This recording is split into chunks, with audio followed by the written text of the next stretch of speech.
আওয়ামী লীগের দুর্মন মাদ্রাসার দুশ্মন জমাইতে দিয়েছে নাকি ওই মাদ্রাসার দুশ্মন হয়ে পছন্দ হইতে আল্লাহ যদি এই ফেরাউন যদি এই হুকুমত কায়েম করে তাহলে দেওবন্দি আলোচনা জামাত কোনো মাদ্রাসা এনে রাখছে। এই বেটা পিঠ বাঁচাতে চায়, সবার হালুয়া রুটি খেতে চায়, সেই জানে ইসলাম কায়েমের কথা বললে ঘরে ঘুমানো যায় না, সাইদির মতো জেলখানায় থাকা লাগে। দুইজন ছিল সাবেক মন্ত্রী, এই দেশের মানুষ সাক্ষী। তারা 5 বছর মন্ত্রণালয় চালাইছে। পরবর্তী Fakhruddin Moinuddin government torch light দিয়া মাইক্রোস্কোপ দিয়া খুঁজছে, ওই 2 মন্ত্রীর মন্ত্রণালয়ে 1 টাকার দুর্নীতি পায়। আপনারা কি তার সাক্ষী না? 1 টাকা দুর্নীতি পাইছে? এবার একটু বলুন তো, মন্ত্রী হিসাবে টাকা লুটপাট করার সুযোগ মন্ত্রীদের আছে না নাই? আমাদের নেত্রী তো নিজে বললেন তার বাড়ির ফিয়ন নাকি 400 কোটি টাকার মালিক। বলে নাই? বলে নাই?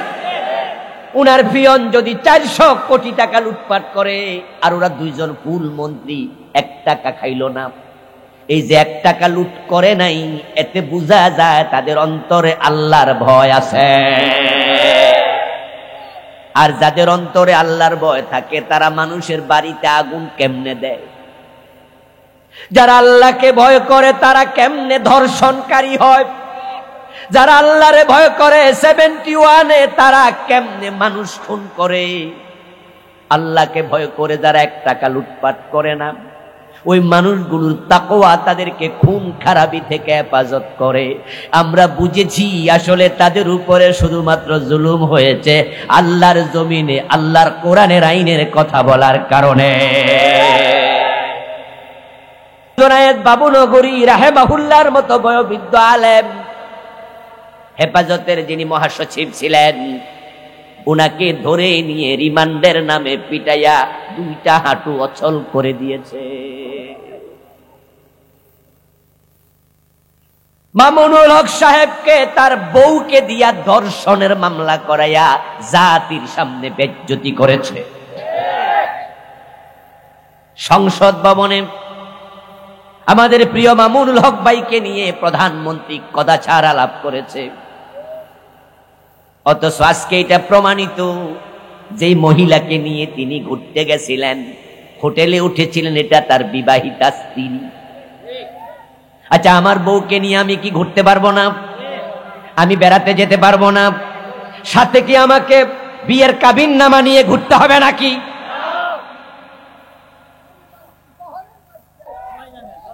কত জুলুম হয়েছে।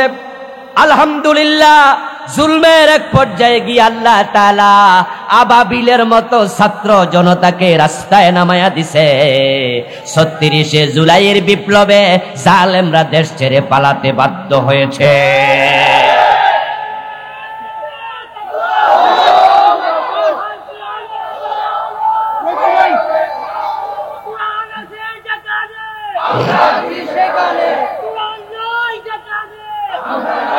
আমার প্রিয় ভাইরা, তাদের জুলুম কোন পর্যায়ে পৌঁছে গিয়েছিল? কোরআনের মাহফিল করতে এখানে আসবো, সেটাই তারা দেয় না। এই মাহফিল আমাকে আসতে দেয়নি। আমার প্রিয় ভাইরা, 2016-তে আচ্ছা, আমরা কি মাহফিলে এসে বাপদাদার কাহিনী বলি? এই মাঝখানে 3-4-5 মিনিট যে বললো হুজুর এগুলো তো কন, এগুলো তোমাদের প্রাপ্য, এগুলো বলা উচিত। তোমরা করতে পারবা আর আমরা বলতে পারবো না। যখন আমাদের ছাত্র জনতা দেখলো যে জুলুম আর বেশি দিন চলতে দেয়া যায় না, তারা মাথা তুলে দাঁড়িয়েছে, জালেমরা পালিয়েছে। আমাদের যেখানে অন্যায় দেখবেন সেখানে একজন মুসলমান হিসাবে অন্যায় প্রতিরোধে মাথা তুলে দাঁড়ানো দরকার আছে না নাই? আমরা শোষণ মুক্ত বাংলাদেশ দেখতে চাই, আমরা চাঁদাবাজ মুক্ত বাংলাদেশ দেখতে চাই, আমরা জালেম মুক্ত বাংলাদেশ দেখতে চাই। অগাস্ট বিপ্লব আমাদেরকে শিখিয়েছে, বুক চিতাইয়া দাঁড়াতে পারলে জালেমের গুলি পর্যন্ত বন্ধ হয়ে যায়। একজন পুলিশের সংলাপ আপনারা শুনেছেন, যে পুলিশ বলছে যে স্যার গুলি তো করি, কিন্তু গুলি করলে একটা না মরে, শুধু পরে তো আরেকটা খারাই যায়। যে একজন মারলে ৬০ জন ফেলে যায়, দাঁড়াইয়া যায়, হুজুর সার লড়ে তো না, সরে তো না, কিটা করতাম। আলহামদুলিল্লাহ, এটাই প্রমাণ হয়েছে। আমরা এবার শিখে ফেলেছি, সামনের দিকে এই বাংলা যারা চাঁদাবাজি করবে, জুলুম করবে, একইভাবে প্রতিরোধ করা হবে। ১ ইঞ্চি জমি আর সার দেয়া হবে না। সারা বিশ্বে স্বৈরাচারের পতন শুরু হয়ে গেছে। গত পরশুদিন সিরিয়ায় হয়েছে, ঠিক কিনা? দীর্ঘদিন পর্যন্ত বাশার আল আসাদ তার বাবা সহ সিরিয়াটাকে কবরস্থান বানিয়ে ফেলেছিল। আমরা দেখেছি পরশুদিন আলহামদুলিল্লাহ বাশার আল আসাদ সেও পালিয়েছে এবং তার বাবার বড় বড় মূর্তিগুলা, বাংলাদেশে যেমন একজন নেতাকে তারা এই দেশে গুরু ঠাকুর বানিয়ে ছেড়ে দিয়েছিল, ইব্রাহিম নবী জাতির বাবা, জাতির পিতা, ওই পরিচয় জাতিকে তারা ভুলিয়ে দিয়েছিল। আরেকজনকে জাতির বাবা, জাতির বাবা, জাতির পিতা বলতে বলতে ইব্রাহিমকে সরিয়ে দিয়েছে। ওই জাতির পিতার গলায় রশি লাগাইয়া মানুষ মূর্তি মাটিতে ফেলেছে, মাথায় উঠে পাবলিক প্রস্রাব করে দিয়েছে। গতকালকে আমি ভিডিওতে দেখলাম বাশারের বাবার মূর্তির মাথায় প্রস্রাব। এগুলো তো আমাদের জন্য শিক্ষণীয় আছে না নাই?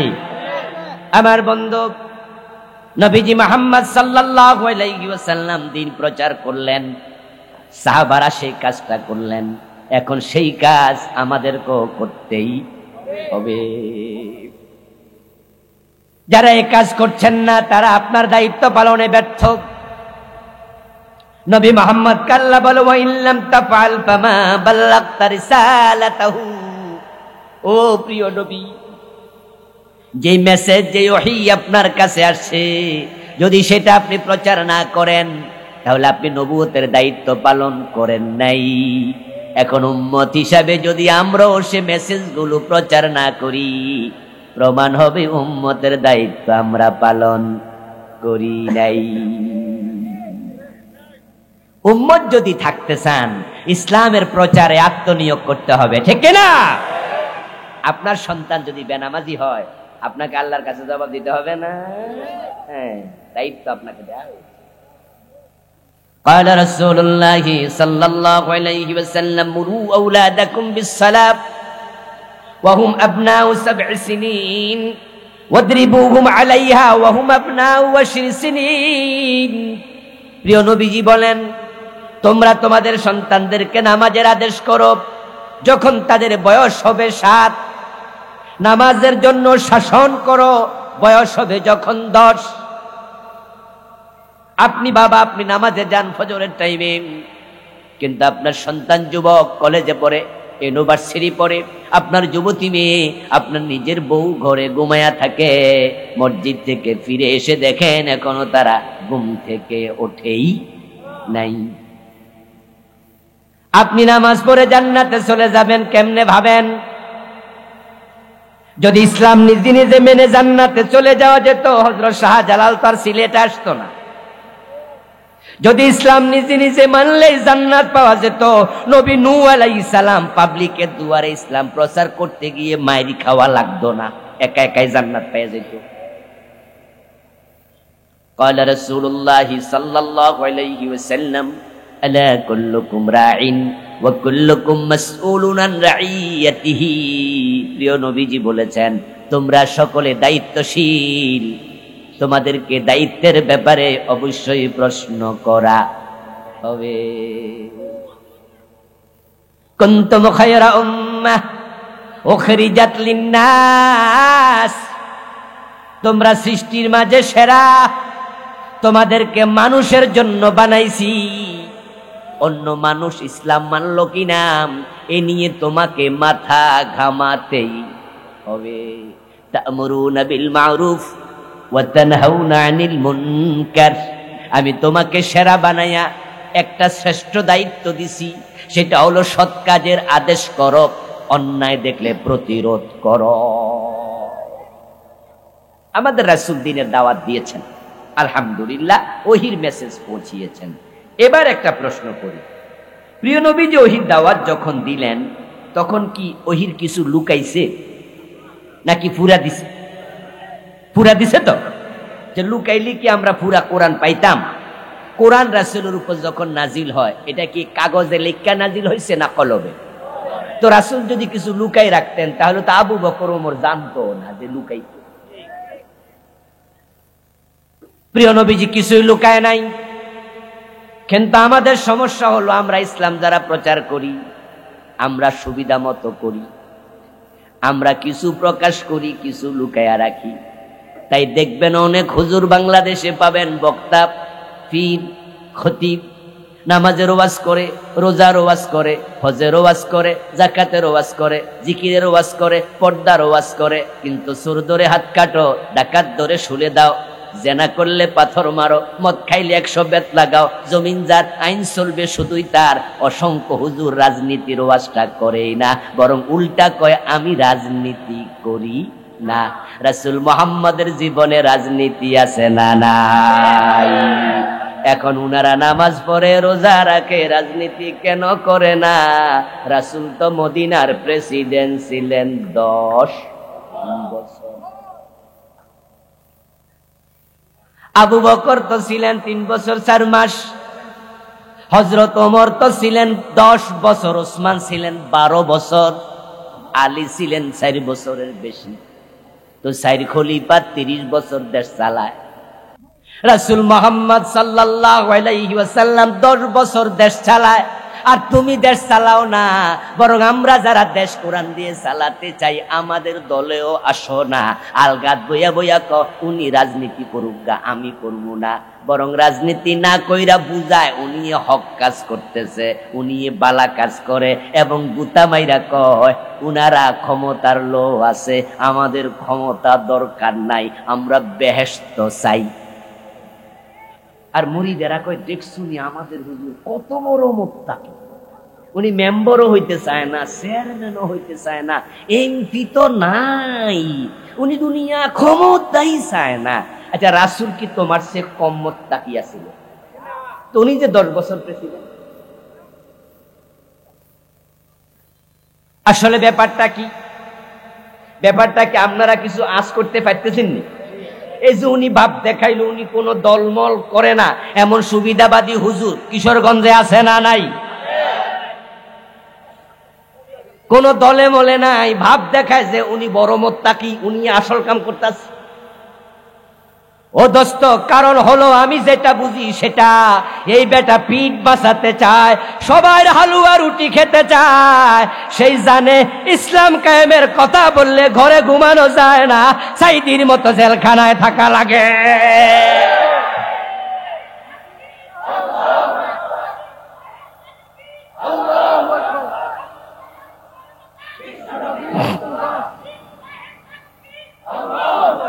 আমার প্রিয় ভাই, আপনারা বলুন তো, যাদের বিবেক ভালো আছে বেছেন নাই, নিজের কাছে আছে। কিছু লোক আছে কিন্তু বিবেক বেচা লাইছে, আছে না? কিছু দলের কাছে বিক্রি করে দিছে বিবেক, গোষ্ঠীর কাছে বিক্রি করেছে, টাকা পয়সার কাছে, চাকরির কাছে বিবেক বিক্রি করেছে। কি হতে পারে? রিকশাওয়ালা আমি এবার আন্দোলনে দেখেছি, আগস্টের আন্দোলনে দেখেছি, রিকশাওয়ালা প্রতিবাদ করেছে, এবং রিকশাওয়ালা কিন্তু আন্দোলনে শহীদ হয়েছে। এমন ঘটনাও এই যে বগুড়া একজনকে দেখলাম, যে মহিলার পেটে বাচ্চা, তার স্বামী রিকশাওয়ালা শহীদ হয়ে গেছে। এই বাচ্চাটা কয়দিন আগে হয়েছে। রিকশায় করে শহীদের লাশ টানছে এমন রিকশাওয়ালা আছে। আমার প্রিয় ভাইয়েরা, কিছু লোক আছে যেই লোকগুলো হক কথা বলে, বিবেক বেছে নাই। আপনাদের যদি বিবেকটা নিজের কাছে থাকে একটু জবাব দিয়েন। আল্লামা সাইদি রহমতুল্লাহ আলাই, উনি যদি ইসলামী রাজনীতি না করত, উনাকে কি জেলে দিত? ওই হুজুররা বোঝে যে ইসলামী রাজনীতি করলে সাইদির মতো জেলে।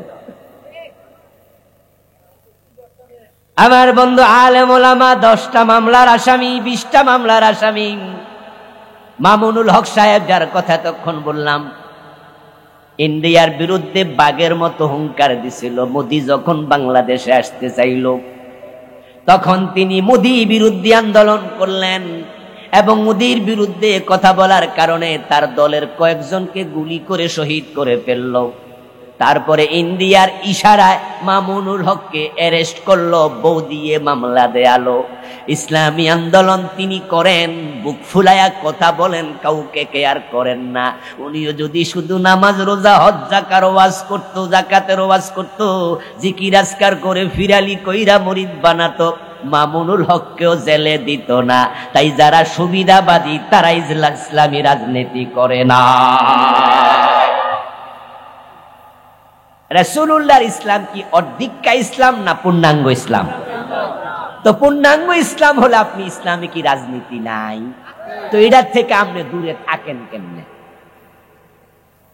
ইসলামের ভিতর অর্থনীতি আছে, সমাজনীতি, শিক্ষানীতি, চিকিৎসা নীতি, তো সব যদি থাকে, শুধু রাজনীতিটা নাই। এটা মন মতো করবেন। ইয়া আইয়ুহার রাসূলু বাল্লিগ মা উনজিলা ইলাইকা মির রাব্বিক। অন্য আয়াতে আল্লাহ তাআলা বলেন, ও রাসূল, আপনার রবের পক্ষ থেকে যা নাজিল হয় সেটার তাবলীগ করুন, প্রচার করুন। এখন রাসূল যদি ওহী নিয়ে ঘরে বসে থাকতেন তাহলে কি হতো? এবার আল্লাহ বলছেন, ওয়া ইন লাম তাফআল ফামা বাল্লাগতা রিসালাতাহু। যদি আপনি এটা প্রচার না করেন তাহলে প্রমাণ হবে আপনি রাসূলের দায়িত্ব পালন করেন নাই। আপনি রাসূলের দায়িত্ব পালন না করলে রাসূল থাকার কোনো অধিকার নাই। ঢেকির কাম বাড়া বানা, লাইটের কাম আলো দেয়া, মাইকের কাম আওয়াজ বড় করা, ঘড়ির কাম সময় দেয়া। যদি ঘড়ি সময় না দেয়, মাইক আওয়াজ বড় না করে, লাইট আলো না দেয়, এগুলো ডাস্টবিনে চলে যাবে, মূল্যহীন হবে, কেউ হাতের মাঝে ঘড়ি রাখবে না। এই মাইক যদি আওয়াজ না দেয় তাহলে আমরা সবাই মিলে অপারেটরকে ধরব, তার যে প্রাপ্য টাকা সেটা তো দেবেই না, বরং মাহফিলওয়ালারা উল্টাহের জরিমানা করব, তুই আমরা মাহফিল নষ্ট করলি, এ ভাঙ্গা মাইক আনলি কেন? ঠিক না? যাকে যে দায়িত্ব দেয়া হয় সে দায়িত্ব পালন না করলে বিপরীতে শাস্তি আছে না নাই? নবী মুহাম্মাদের উপর ওহী আসছে, আপনি এটা প্রচার করেন। যদি না করেন আপনি রাসূলের দায়িত্ব পালন করেন নাই। রাসূলুল্লাহ সাল্লাল্লাহু আলাইহি ওয়াসাল্লাম ওনার কাছে নাজিল করা ওহী একটা হরফও তিনি লুকান নাই, সব প্রচার করছে। এজন্য বিদায় হজের দিন প্রিয় নবী সাল্লাল্লাহু আলাইহি ওয়াসাল্লাম লক্ষ জনতার সামনে তিনি তার ভাষণের শেষ দিকে বলেছেন, আলা হাল বাল্লাগতু। তিনবার প্রশ্ন করেছিলেন, আলা হাল বাল্লাগতু, আলা হাল বাল্লাগতু। বাংলা অর্থ হলো, ও আমার সাহাবারা, তোমরা সাক্ষী দাও আমার কাছে প্রেরিত ওহী আমি পৌঁছাইছি কিনা। এই সাহাবারা সাক্ষী দাও, আমি কি ওহী লুকাইছি না পৌঁছাইছি? সাহাবারা সেদিন সবাই বলেছে, বাল্লাগতা বাল্লাগতা, ও নবী আপনি ওহীর দায়িত্ব পুরাপুরি পালন করেছেন, আপনি পৌঁছিয়েছেন। প্রিয় ভাইয়েরা, রাসূলুল্লাহ সাল্লাল্লাহু আলাইহি ওয়াসাল্লাম ওনার কাছে আসা ওহী প্রচার করলেন, তিনি চলে গেলেন। এখন আপনারা বলুন তো, নতুন কোন নবী আসবে? যারা চুপ আছেন তারা ভাবছেন আইতেও পারে নাকি? ঈমান থাকবো তো? নতুন কোন রাসূল আসবে, আসার কোন সম্ভাবনা আছে? এখন নবীর রেখে যাওয়া ওহী ওইটা প্রচার হবে নাকি আলমারিতে বন্ধ করে রেখে দেবেন? ওটা প্রচার করার দায়িত্ব উম্মতের কাঁধে আছে না নাই? এখন যারা হুজুর শুধু তারা প্রচার করবে আর আপনারা বয়ে থাকবেন। প্রিয় ভাইয়েরা, রাসূলুল্লাহ সাল্লাল্লাহু আলাইহি ওয়াসাল্লাম ১.৫ লক্ষ সাহাবীর সামনে বিদায় হজের দিন যখন বললেন, আমি কি পৌঁছিয়ে দিয়েছি? তারা বলল হ্যাঁ। এবার রাসূল কি বলছেন শুনুন, এবার বলছেন ফালিয়ুবাল্লিগিশ শাহিদুল গায়ব, তোমরা যারা আজকের এই মাঠে আছো আমার প্রেরিত বাণীগুলো শুনেছ, ওহির মেসেজ পেয়েছ, আমি নবী দায়িত্ব দিয়ে গেলাম যারা আজকের এই মাঠে নাই তাদের কাছে তোমাদের এই মেসেজ পৌঁছাইতে হবে। তোমরা যারা উপস্থিত আছো তারা অনুপস্থিতদের কাছে পৌঁছিয়ে দিও। নবীর অর্ডার মেনে চলা নফল না ফরজ? প্রিয় নবীজি বলেছেন বাল্লিগু আন্নী ওয়ালাউ আয়া, আমি নবী থেকে যদি তুমি একটা আয়াত একটা মেসেজ শোনো, তোমার দায়িত্ব হলো যারা জানে না শোনে নাই তাদের কাছে এটা পৌঁছিয়ে দিতেই হবে। যদি আল্লাহর নবীর সাহাবারা ইসলাম মানুষের কাছে পৌঁছানোর দায়িত্ব পালন না করতেন তাহলে আরবের ইসলাম এ ভারত পর্যন্ত আসতো না। এ ভারত উপমহাদেশে সাহাবারা কি আসে নাই? জানেননি আপনারা? যারা জানেন তারা বলেন, সাহাবারা কি আসে নাই? ব্যবসা বাণিজ্য করার জন্য আসে নাই, আসছে দিনের দাওয়াত দেওয়ার জন্য। তবে তারা ব্যবসায়ী ছিলেন, তাই আসার সময় কিছু ব্যবসায়ের মালামালও নিয়ে আসছে, কারণ পেট তো চালাতে হবে। যদি সাহাবারা, পরবর্তী তাবিইনরা, তাবে তাবিইন, মুজাহিদেরা, দাঈরা শুধু ব্যবসা করার জন্য দেশে আসতেন, ব্যবসা শেষে আবার ফিরে চলে যেতেন নিজ দেশে। কিন্তু দেখা যায় যে না, সাহাবারা তামাম দুনিয়ার বিভিন্ন দেশে দাওয়াত দেওয়ার জন্য, প্রচারের জন্য ছড়াইয়া গেছে, এবং তাই সাহাবারা আর ফিরে যায় নাই। পৃথিবীর বিভিন্ন দেশে সাহাবীদের কবর পাওয়া যায়। ও দোস্ত, বিজয় হজের দিন 1,14,000-এর মতো সাহাবী উপস্থিত ছিল। ইতিহাসবিদরা বলে কম বেশি 1.25 লাখ। মদিনা কেন্দ্রিক সাহাবী ছিল রাসূলের যুগে সবচেয়ে বেশি, কারণ 8ম হিজরি পর্যন্ত যেই যেখানে মুসলমান হতো তাকে হিজরত করে মদিনায় আসতেই হতো। হিজরত ছিল ফরজ। 8ম হিজরিতে যখন মক্কা বিজয় হয়ে গেল, এবার প্রিয় নবী বললেন লা হিজরাতা বাদাল ফাতহি ওয়ালাকিন জিহাদুন ওয়া নিয়া ফাইজাস্তুন ফিরতুম ফানফিরু। রাসূলুল্লাহ বলে, মক্কা বিজয় হয়ে গেছে, এখন আর হিজরত ফরজ না, যে যেখানে মুসলিম হও সেখানেই থাকো, তবে হিজরত করার মতো, জিহাদ করার মতো নিয়ত মনের মাঝে লালন করো, হিজরত আর লাগবে না। 8ম হিজরি পর্যন্ত হিজরত ফরজ ছিল, তাই পৃথিবীর যে যেখানে কালেমা পড়েছে মদিনায় হিজরত করতে হয়েছে। 8ম হিজরিতে মক্কা বিজয় হলো, 9ম হিজরিতে হজ ফরজ হলো, 10ম হিজরিতে রাসূল হজ করলেন, 11 হিজরির রবিউল আউয়ালে রাসূল মরে গেলেন। ইতিহাস বিশ্লেষণ করলে দেখা যায় মদিনা কেন্দ্রিক সাহাবী ছিল বেশি। তো বিদায় হজের দিন যদি 1,15,000 সাহাবী, 20,000 সাহাবী থাকে উপস্থিত, তাহলে মদিনার সাহাবী অর্ধেক যদি হয়, তাহলে মদিনা কেন্দ্রিকে ছিল 60,000 সাহাবী, 55 থেকে 60,000। কিন্তু মদিনার যে গোরস্থান বাকি আল গারকাদ, যেটাকে বাংলাদেশের লোকেরা জান্নাতুল বাকি বলে চিনে, ওই বাকি নামক গোরস্থানে সাহাবীর কবর পাওয়া যায় মাত্র 10,000। তো বিদায় হজের ভাষণে সাহাবী যদি হজের দিন থাকে 55,000 মদিনার সাহাবী, তাহলে কবর পাওয়া যায় 10,000, বাকি 45,000 কই? ও দোস্ত, ওই যে বিদায় হজের দিন নবীজি মুহাম্মদ বলছে ফালিয়ুবাল্লিগিশ শাহিদুল গায়ব, যারা আজকে উপস্থিত আছো ইসলামের মেসেজ গুলো অনুপস্থিতদের কাছে পৌঁছিয়ে দাও। এই মেসেজ পৌঁছানোর জন্য রাসূলের ইন্তেকালের পরে সাহাবারা মদিনা থেকে তামাম দুনিয়ায় ছড়ায়া পড়ছে।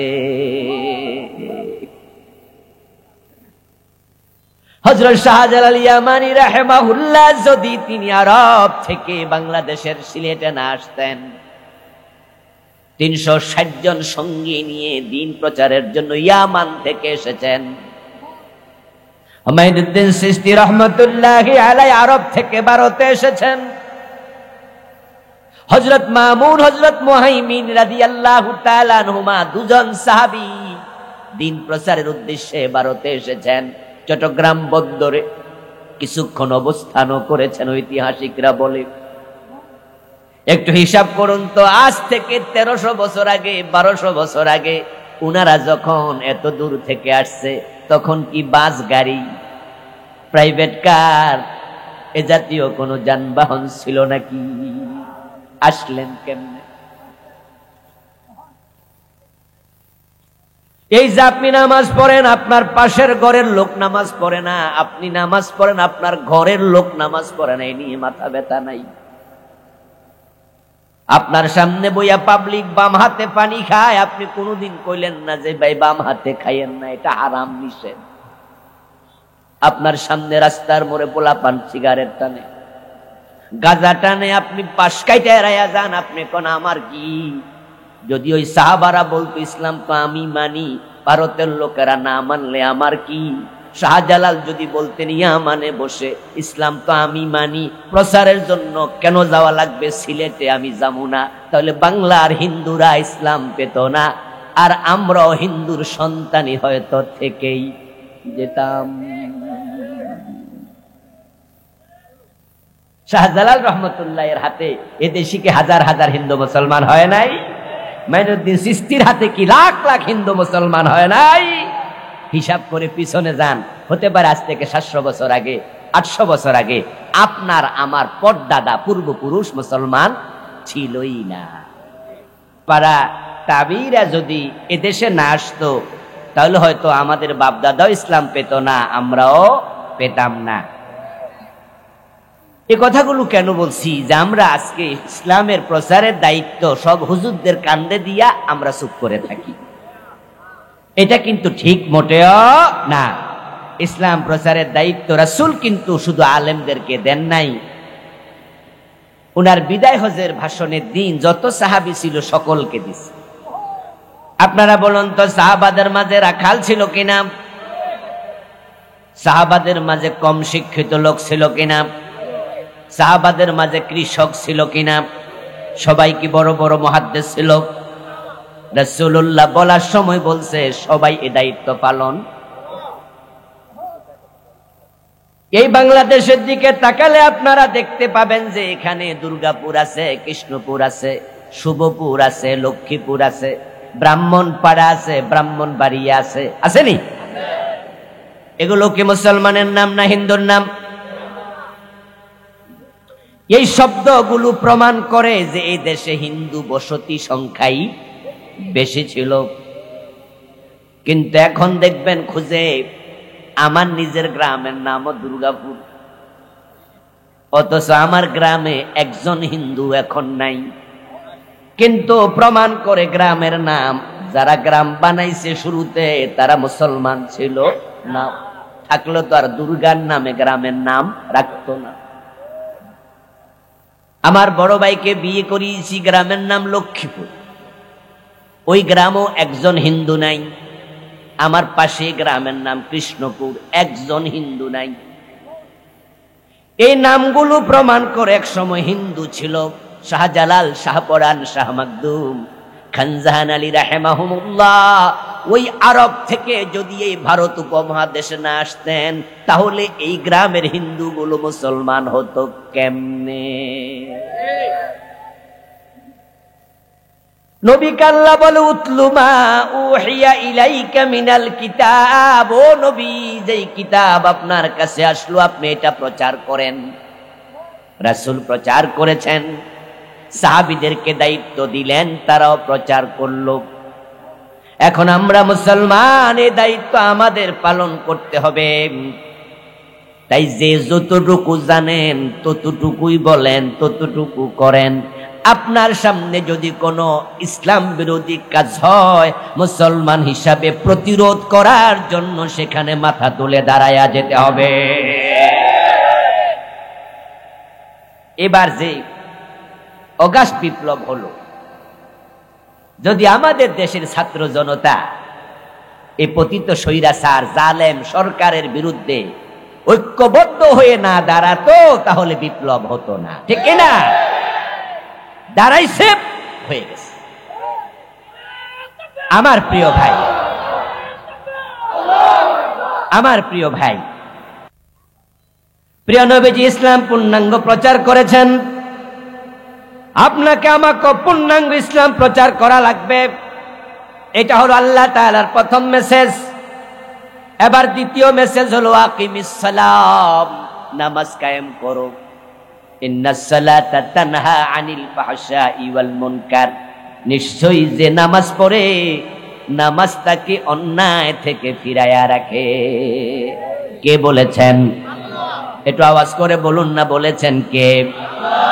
অন্যায় থেকে নামাজ ফিরায়। ইন্নাস সালা, ইন্না অর্থ হলো নিশ্চয়ই, as-সালাত মানে নামাজ, নামাজ তানহা বিরত রাখে, ফিরায়া রাখে, আনিল ফাহশাই ওয়াল মুনকার গর্হিত কাজ থেকে, অন্যায় কাজ থেকে।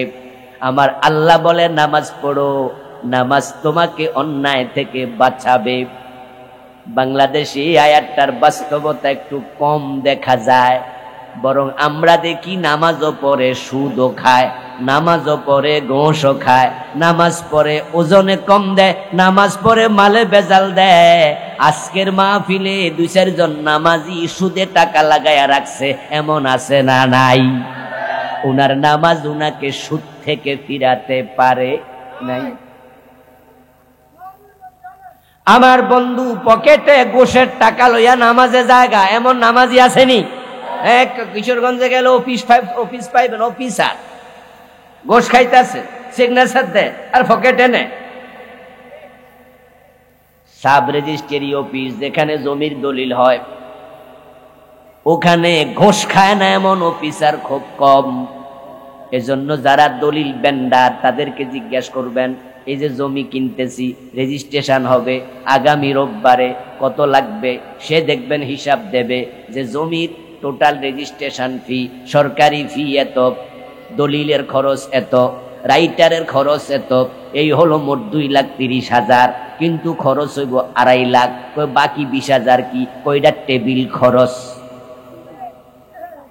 এমন আসেনি? আসেনি? আসেনি? ওইটা হলো টেবিল খরচ। এর মানে টেবিলও খায়, টেবিলের দাঁত আছে, জিব্বা আছে। এবার বলুন তো, টেবিলে খায় না টেবিলওয়ালা খায়? ইয়েস, ওই যে কাম যারা করে দিব, অফিসার আছে, ওদের ঘোষের ফি পর্যন্ত নির্ধারণ।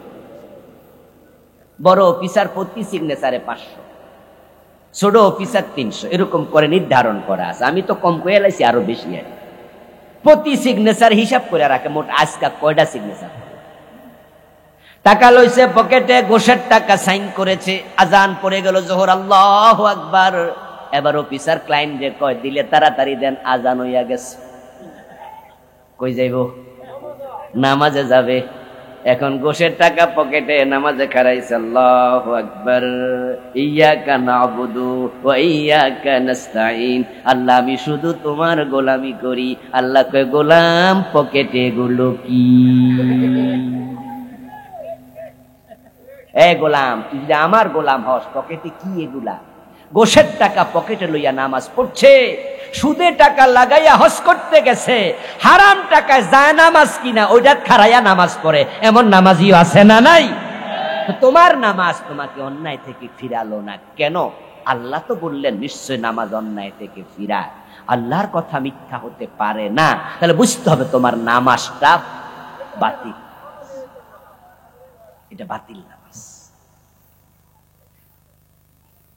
আমার বন্ধু, যেই দেহের মাঝে রূহ নাই, সে রূহ কিন্তু প্রতিরোধ করার, সেই দেহ প্রতিরোধ করতে পারে না। 10টা লাশ পড়ে আছে, 10টা লাশের পকেটে জামা কাপড় আছে, পকেটে মানি ব্যাগ আছে। এখন 10টা লাশ, আমরা 10 জন মানুষ, মানি ব্যাগ আছে, মরে গেলাম। এখন আমাদের সাথে 20টা হাত আছে, কিন্তু একজন লোক চোর আইসা ডাকাইতে এসে যদি মানি ব্যাগ কাইরা নেয়, এ মরা লাশের হাত উঠবে নাকি, বাধা দেবে নাকি? কারণ রুহ নাই, দেহ কাজ করে না। তোমাদের যাদের নামাজ রুহ নাই, আল্লাহ পর্যন্ত যায় না, ওই নামাজ তোমাকে অন্যায় থেকে ফিরাতে পারবে না।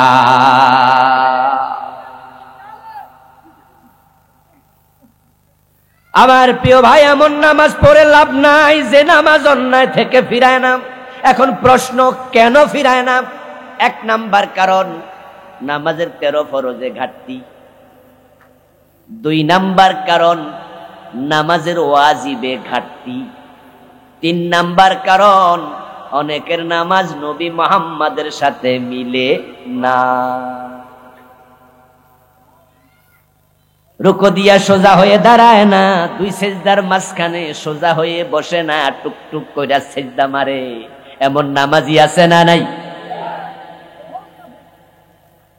2 সেজদার মাঝখানে সোজা হয়ে বসা, রুকু থেকে সোজা হয়ে দাঁড়ানো ওয়াজিব।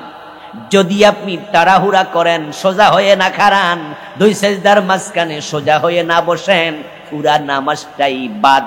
আপনাকে সাউ সেজদা দিতেই হবে। আর সাউ সেজদা দেন নাই, ওয়াজিব তরক, নামাজ বাতিল। নামাজের মাঝে 13টা আছে ফরজ, 14টা আছে ওয়াজিব। 1 নাম্বারে শরীর পাক, 2 নাম্বারে কাপড় পাক, 3 নাম্বারে নামাজের জায়গা পাক। এখন শরীরে আছে হারাম, হারাম খাইছেন, পেটের মাঝে গোশের টাকায় কেনা আঙ্গুর, রক্তের মাঝে গোস্তে আছে হারাম, রক্ত হয়েছে সুদের টাকায় কেনা খাবার খেয়ে। তহারাত 2 প্রকার, তহারাতে জাহিরি, তহারাতে বাতিনি।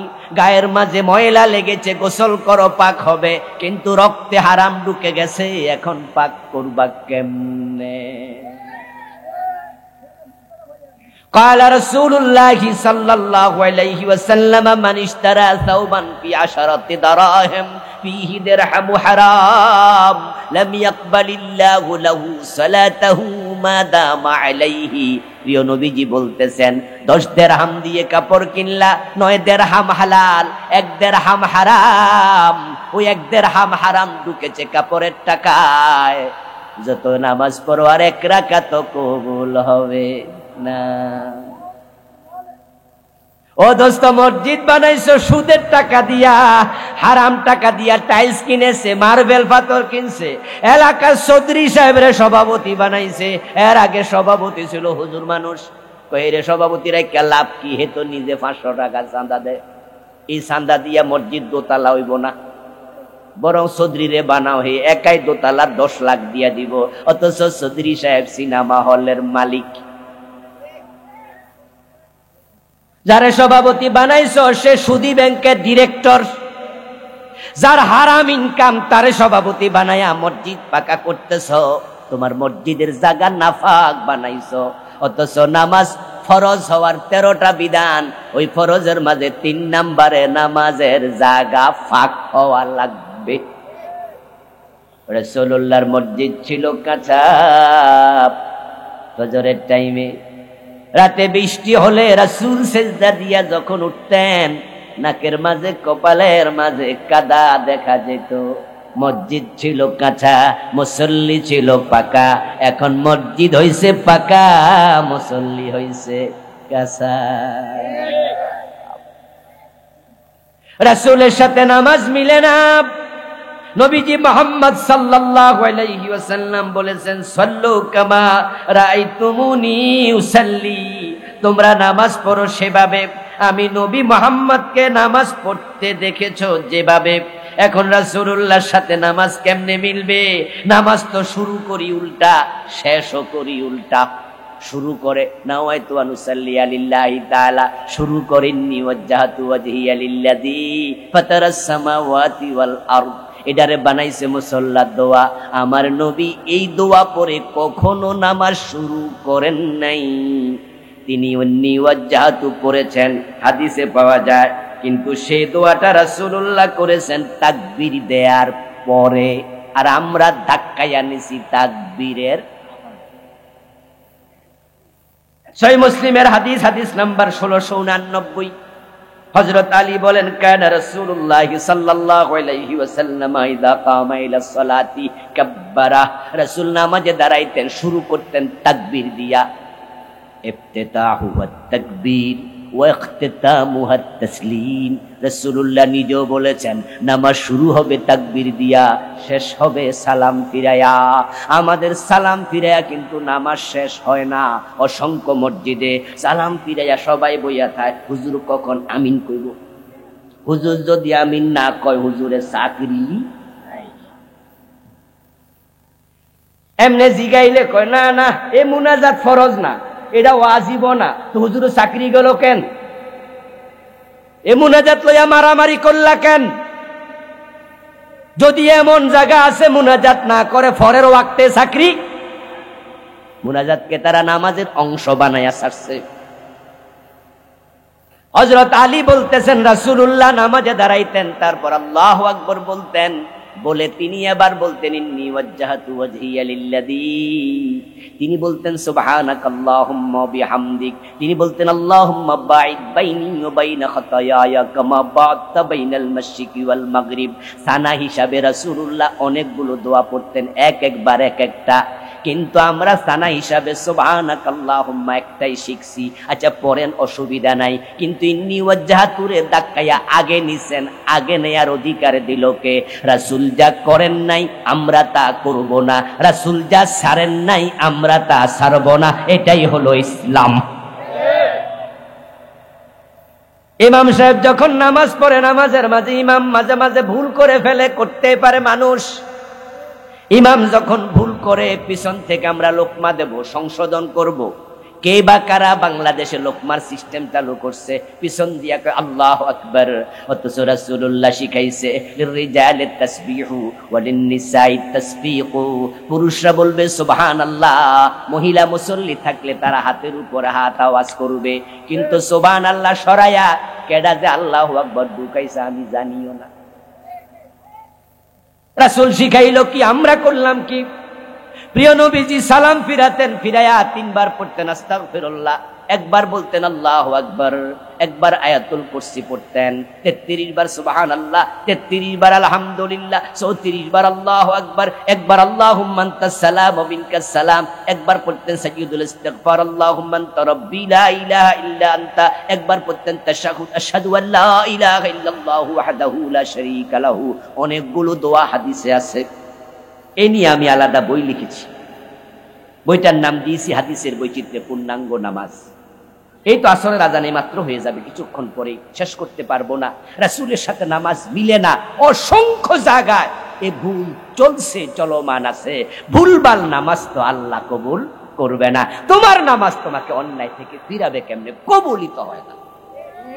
হাদিস দিয়ে আমি ধরে ধরে ভুলগুলো এ বইতে তুলে ধরছি। আমার লেখা মোট 8টা বই আছে, ওই ড্রাইভারের কাছে আছে, কালো গাড়িতে বাহিরে নিয়ে যাবেন। সালাতের উপরে বইটা মোস্ট ইম্পর্টেন্ট। আমার রাসূল বলতেছেন, যে ব্যক্তি সালাম ফিরানোর পরে, ফরজ নামাজের পরে প্রতিদিন আয়াতুল কুরসি পড়ে, তার মাঝে আর জান্নাতের মাঝে ব্যবধান শুধু তার মৃত্যু। আর আমরা সালাম ফিরাইলাম, আল্লাহু আকবার, সালাম ফিরানোর পর আল্লাহুম্মা আমিন কইলেন, তারপরে মুনাজাত, ইমাম সাহেবও খাড়ায়া যায়, মুসল্লিও খাড়ায়া যায়। রাসূলের শিখানো দোয়াগুলো অধিকাংশ মানুষ আর পড়েই। আমার দোস্ত, আপনার নামাজ রাসূলের সাথে মিলাতে হবে। বিরক্তিকর, বিরক্তিকর। আমার প্রিয় ভাইয়েরা, এরা আছে হেরার দান্দায়, আমি আছি আমার দান্দায়। ওয়াজ করার টাইম পাইলাম না। এখানে একটা মাদ্রাসা আছে, নুরানি মাদ্রাসা, ওনারা একটু সহযোগিতা চাইতেছে। এখন এই সহযোগিতা যদি আপনারা না করেন তাহলে করবে কি? তা আমরা 2-4 মিনিট ওয়াজ করবো, এরপর মুনাজাতের দিকে চলে যাব। কিছু লোক ভিতরে ঢুকবে, যে যারা যা পারেন 10, 20, 50, 100, 1000, 10,000, 20,000 এই মাদ্রাসার জন্য আপনারা কিছু সহযোগিতা করবেন। এই যান, তাড়াতাড়ি যান, ইয়াং পোলাপান ভিতরে ঢুকে যা করা। আর আমরা দোয়ার দিকে যাচ্ছি। নেতা মানুষ এই সিলিভিটা কয়বার সামনে দিছে, এখন পাবলিকও ধাক্কায় যে দেন। আমার ভাইয়েরা, কিছু লোক ভিতরে যাচ্ছে, যে যা পারেন সহযোগিতা করুন। প্রিয় ভাইয়েরা, বলছিলাম এখন নামাজের ভিতরে যদি ভুল ভাল জিনিস চালু হয়, নামাজ রাসূলের সাথে না মিলে, এই নামাজ তো কবুল হওয়ার সম্ভাবনা কমে যাবে। প্রশ্ন হতে পারে ভুল কেন ঢুকলো? উত্তর হলো, আপনারা যারা সচেতন আছেন বলুন তো, এখানে মুরব্বীরা যারা আছেন, আজ থেকে 100 বছর আগে আপনাদের জামিয়া এমদাদিয়া কি ছিল? ছিল? আর 100 বছর তো হাটহাজারই ছিল না। বাংলাদেশে দাওরা একটা মাদ্রাসাও ছিল না। কাউর কামেল পাশ করার জন্য যাওয়া লাগতো কলকাতা আলিয়ায়, দাওরা পাশ করার জন্য যাওয়া লাগতো দেওবন্দ। তো হাদিসের কিতাব পড়াবে কে? পড়ার লোকে তো নাই, মাদ্রাসায় তো নাই, কোথায় পড়বে, কাকে পড়াবে? তাই কিছু ভুলভাল নিয়ম বাংলাদেশে চালু হয়েছে ইবাদতের মাঝে। এই ভুল থেকে এখন সংশোধন হওয়া লাগবে। আলহামদুলিল্লাহ, এখন দাওরা মাদ্রাসার অভাব নাই, কামেল মাদ্রাসার অভাব নাই। আগের ভুল নিয়ে আমরা মরতে চাই না, আমরা ভুল সংশোধন করতে চাই, এমন নামাজ পড়তে চাই যে নামাজ আমাদের অন্যায় থেকে ফিরাবে। আল্লাহ তৌফিক দান করুন, বলি আমিন। হাযা মা ইনদি ওয়াল ইলমু ইনদাল্লাহ আলাইহি তাওয়াক্কালতু ওয়া ইলাইহি উনীব। প্রিয় ভাইরা, আমরা এখনই দোয়ার দিকে যেতে চাই। যারা মাহফিলের জন্য, মাদ্রাসার জন্য দান করেছেন সকলকে মোবারকবাদ জানাচ্ছি। যারা টাকাটা তুলছেন, দানের টাকা